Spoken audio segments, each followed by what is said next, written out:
You want to know what the best build in Baldurs Gate 3 is? Ha! You're guaranteed to be the best class if you just pick all of them. I love that you could even do this garbage. Hello, my fellow adventurers. Welcome today as I want to share with you what is, I think, honestly fair to say, the 5 best, most powerful enemy deleting builds are in Baldurs Gate 3, at least so far. There is, of course, 12 classes with all of the subclasses, and there's a lot of ways to do a lot of things, but definitely a certain few have risen to the top, some by a lot, and have proven to be utterly bonkers. Whether it's pure damage output, single turn burst, sustained every turn damage, pure survivability bordering on immortalness, or just some, well, quite literally broken combinations that let you do things you really shouldn't, we have ended up in quite the glorious place when it comes to pushing this world and its potential with all of the synergies to its limit. So, without further ado, here is at least my pick for the 5 best builds and setups that I would heartily recommend you give a go to. All of these we have covered in full build guides, so if you like the look of them and want more detail, I will link them down below.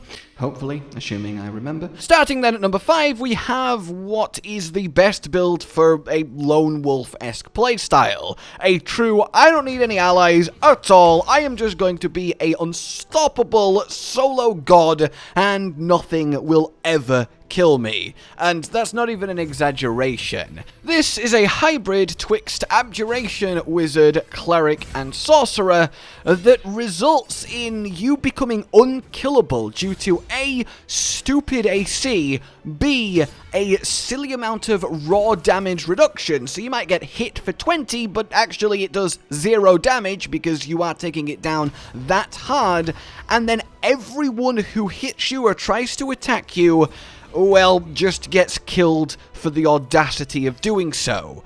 It's a build that lets you stand there as an unstoppable tank that reflects so much damage that everything just deletes itself in a couple turns. Using the arcane ward of Abjuration Wizard, the heavy armor from a little bit of a Cleric infusion, and Sorcerer to grab the key spell that is Armor of Agathes. This gives you extra total health, but more importantly damages attackers. And when you are reducing the damage you take to nothing, you don't eat into this temporary health, which means you're always reflecting damage. Reflect even more damage with Flame Shield, stack in some really potent abjuration spells to build your arcane ward for even more damage reduction and to do damage, be fairly decent in melee with the War Cleric extra attacks, and have a bunch of utility like haste besides. You really do end up in a very good place. Honestly, if it wasn't for this build being weaker in a party because enemies will just target other people instead of you, I guess you could make all 4 people this build, but that's a little bit, more boring.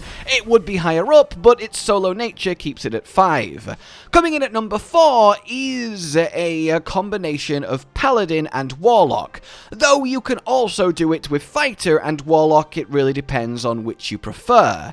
Paladin does give you a little bit more raw damage, whereas the Fighter Battle Master techniques with your superiority die give you a little bit more utility, at least in your offensive swings. But in any case, the core concept here is pretty simple. We get to level 5 Warlock Pact of the Blade for the Bind Pact weapon and extra attack after starting as either the Paladin or the Fighter for the proficiencies in the armor, and then after level 5 Warlock we go all the rest of the way with either Paladin or Fighter. This gets you another extra attack when your Paladin or Fighter gets to level 5 as a martial class. This stacks with the Pact weapon extra attack for a guaranteed 3 attacks per turn as a result, or per action. So if you're hasted, yeah, there we go, let's just keep the attacks rolling, and then your bonus too.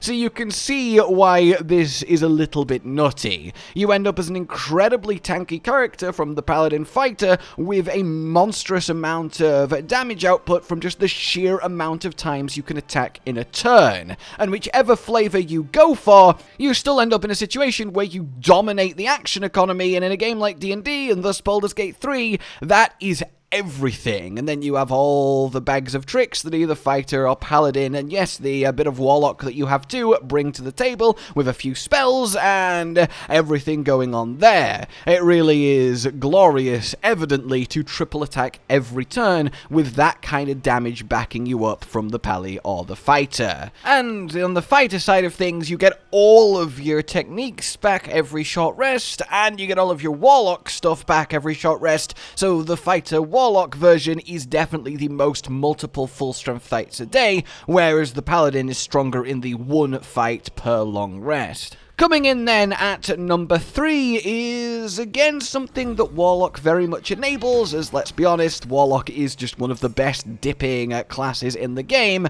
and its classic combination then with Sorcerer for Sorlock.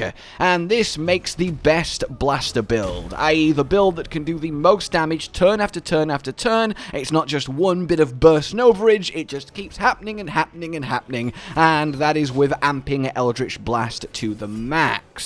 A tried and true tested D&D concept, but one that works even better in Baldur's Gate because of the items that we can enhance it with. Firstly, because of the, sorcererness, you can cast Eldritch Blast, you can quicken spell, cast Eldritch Blast. If you're hasted, which you can self-do, you can then cast another Eldritch Blast. Then you can use the 2 levels of fighter that are mixed in here to cast another Eldritch Blast, ending up in a silly amount of beams, especially once you get to 11, and you get 3 beams per cast. And the individual beams are what matters here, because we can use bonus sources of damage, like the Radiating Orb, extra radiant damage, or the Singing Sword for extra thunder damage, and it stacks up colossally. See, these add damage per instance of damage, so each beam gets the extra damage. So that makes it so much better, and this results in you being able to pump out, as I said, really ridiculously satisfying numbers every turn. On top of Agonizing Blast, yes, adding your Charisma, then something like the Potent Robe, adding your Charisma a second time, so you can end up doing per beam of Eldritch Blast about 30 to 40 damage, and at 3 beams per, that's like 120, and you can cast it 4 times in a turn, and you start to get into the 450 to 500 range, and while you can only do the Action Surge one once, you still get 3 casts a turn, at least until you run out of sorcery points, so you see where this goes. Just the true min-maxed using the gear in the game and the options available, Eldritch Blast Classic Blaster, and it remains absolutely stellar. Following that, we get a little bit more martial and a little bit closer to the enemies, with the highest damage output per round you can get from hitting things physically, and that is a combination of Way of the Open Palm Monk and a bit of Thief Rogue, alongside the quite frankly overtuned feat that is Tavern Brawler, which means your unarmed attacks add your strength modifier twice to the attack.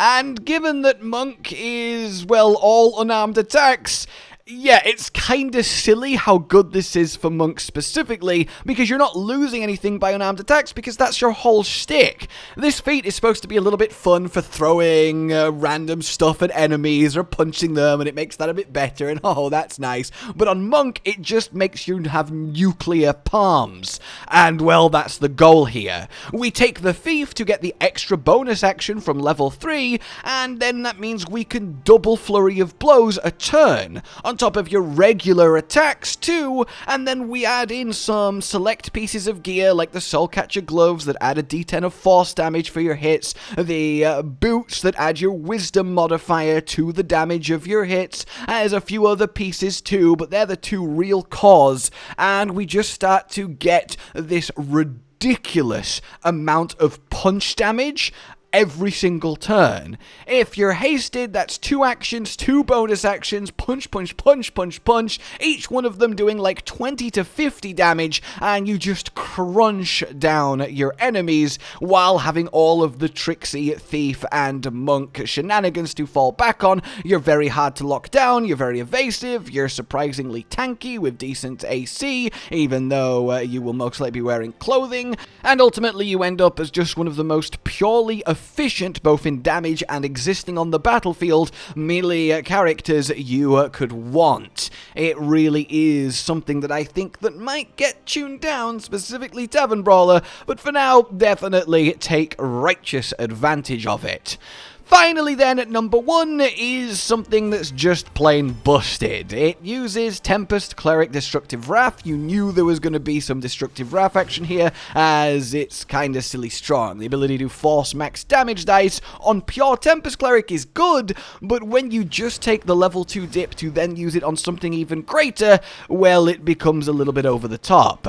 And the extra here is 1 level of Wizard, just to have access to all the Wizard spells, but the rest goes into Sorcerer, Storm specifically, to end up in a situation where, coupled with a certain legendary staff, you can do Chain Lightning every single turn with, well, the damage that be. You can nuke 2 targets with Meta Magic for 250 damage for a 500 damage Nova round, deleting them both, or just deleting a boss. Your AoE damage with Chain Lightning, Lightning Ball, all maxed out with so many spell slots and replenishable ones too, thanks to a amulet from the Warden in Moonrise Towers, is unparalleled. The mobility from the Tempestuous Flight that you can zip around the battlefield. You just can't really beat this for sheer, pure, unadulterated damage output. You've got it in so many configurations, so many ways of doing it to both singles and groups, in any kind of line or circle or shape. You just have unlimited options for what feels like unlimited damage, on top of, yes, doing Create Water to wet all of your enemies to then double the damage of your lightning even more. So we're doubling lightning damage, then maxing the lightning damage, then we can crit with the lightning damage with Look of Far Realms. The fact that we're Sorcerer means we can quicken spell Create Water as a bonus action, and then still blast off with our main action in 1 turn, so we don't even need to self-setup. Never mind if we have haste going on, and I really cannot express enough how fun this is, how powerful it looks from all of that lightning going everywhere, and just how, well, cheat code easy it makes the game, so definitely use it at your own discretion. So, that are my choices for you, and I would hope that you could agree they really are just that good. There is, of course, many other really freaking good builds, and we will keep bringing you them with our build guides and everything going forward, and it really does mean a lot how much you are enjoying them. It's such a, well, real pleasure and honor to be able to making this kind of stuff for a game that really deserves it. Even with the couple little problems, it is just a masterpiece, and it really feels something special, and it makes me really happy to kind of create these things and have the back and forth with you guys and the comments and the discussion, and yeah, just honestly, thank you for everyone who is watching this. For now then, like you've enjoyed this, subscribe and hit the bell for more, consider supporting the future of the channel on Patreon down below, and until we meet again, a goodbye.